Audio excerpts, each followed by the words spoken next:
Good morning, ladies and gentlemen, and welcome to another exciting episode of Job with the Gyms. My name is Jim Meyer, broker associate at Remax Gold. Now you have a friend in the real estate business. I'm here with one of my best friends, Jim Chong the Wok Star. Now you have a friend in the publicity business, and we're talking in Illinois to John about real estate. Am I right, Jim?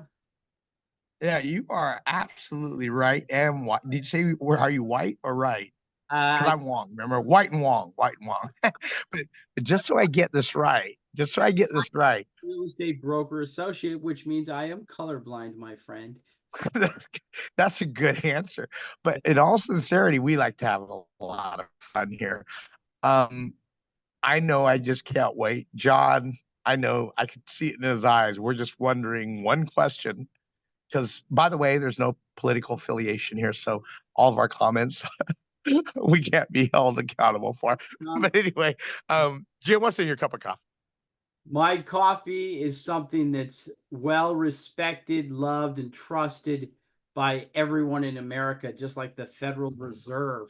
When I'm feeling down, I can't win. Pour a strong cup of coffee and I tune in. I'm waking on up to Java with Jim.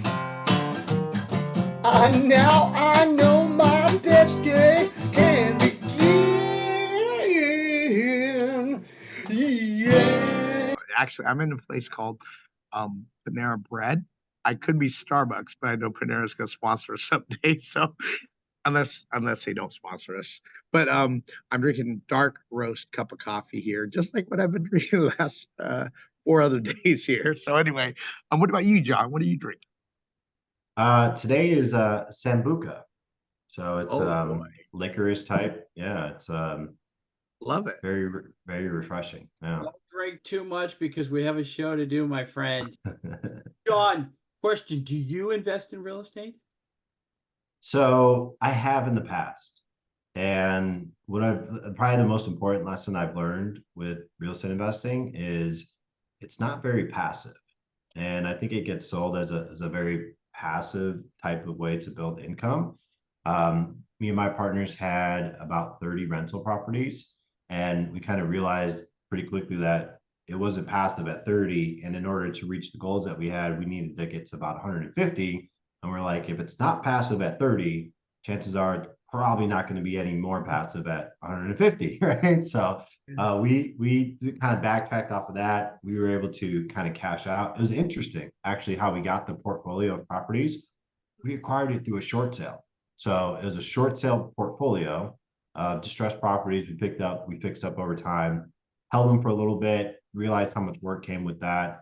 We ended up selling those, cashed out when the market was high, and then we moved back into kind of business building mode and focusing on that. Now we still do some fix and flips. We've done about 80 or so over the years. We've got a pretty good system in place, and we've developed a private fund over the years that we've got access to and continues to grow to help us do more fun stuff like that. Beautiful. Wow. It sounds like you could write a book on that. You know, Number two. that's really good. Part two, not the mistakes, but the incredible victories that you've had in real estate. How about that? So I have a question for you. I have a question for you. People wanting to get into real estate, right? What's the one piece of advice you'd want them to have them consider? I know there's a lot, but just for the sake of argument, let's just say the one singular one you want to present. Yeah. So would it be someone who, let me clarify the question and make sure, because depending on where they're at, it could be a different answer. So someone that's not in and wants to get in, or someone that's like just starting? Someone's just starting. Someone that's just starting. Find a mentor. Find someone that's already doing what you want to do at the level at which you want to do it, and follow them around. Ask them questions. Blow up their phone. Wear the same clothes that they wear. Go read the same books that they read. Go to the same networking events that they go to.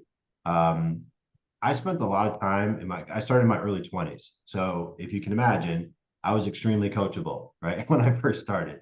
a little hard-headed, and I had to bump my head a few times along the way before I got a little bit more coachable and started taking advice from people. Luckily, I've been very blessed. I've had a lot of good mentors over my career that just wanted to see me win and continue to pour into me no matter how uncoachable I was.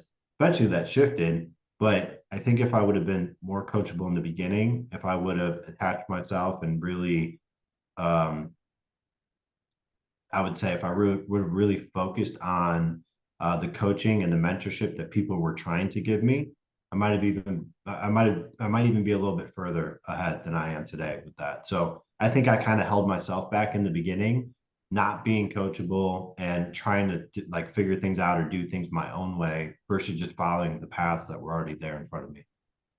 Nice. Very good. Always learn from people. I know Jim Meyer. I'm a pop one in for you. You know, Jim Meyer would be a great mentor. He has so much experience just over here in Northern California, but also for you, if they're ever in Illinois, contact John Barnak. You have the experience. I'm really excited to hear about what you bring expertise wise, but also, you know, you're I sense you really are somebody that wants to give and teach other people as well. So from your lessons and mistakes. So anyway, write a book about it. Jim, back to you. Number 3. Oh, dude, I got to come back at least a couple more times. Okay, good. You talked me into it. We'll see you guys tomorrow.